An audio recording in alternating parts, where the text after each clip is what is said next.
ओडिशा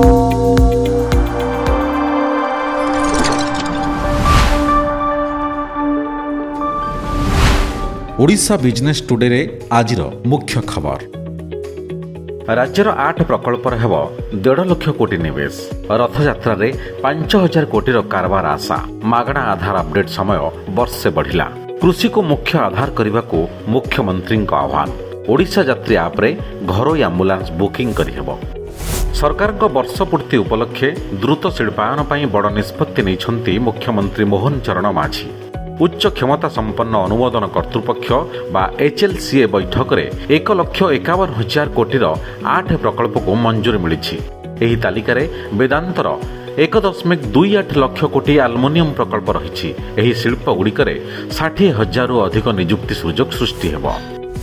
पुरीर विश्व प्रसिद्ध रथयात्रा रे विपुल जनसमागमर सुजोग नहीं कंपनी माने निज ब्रांडर प्रचार कराई।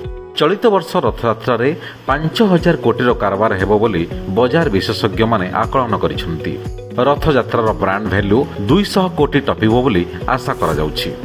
जेउ माने 10 वर्ष पूर्व आधार कार्ड कराइछंती सेमानंको विवरणी अपडेट करबा लागि भारतीय स्वतंत्र परिचय पत्र कर्तृपक्ष बा UIDAI सुजोग दैछि।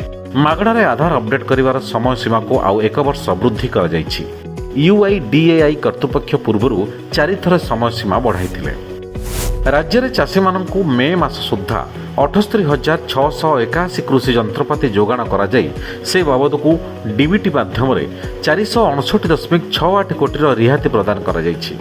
कृषि विकास पर 5 वर्ष मध्य 15 लाख हेक्टर अण जलसेचित जमी को जलसेचन जोगाई देवार लक्ष्य रही। सीएम किसान योजना रे 50,02,000 चाषी को 1,025 कोटी टंकार आर्थिक सहायता प्रदान करा जायछि बोली बलांगीर ठारे अनुष्ठित राज्य स्तरीय कृषक शक्ति समावेश रे मुख्यमंत्री मोहन चरण माझी कहिसंती।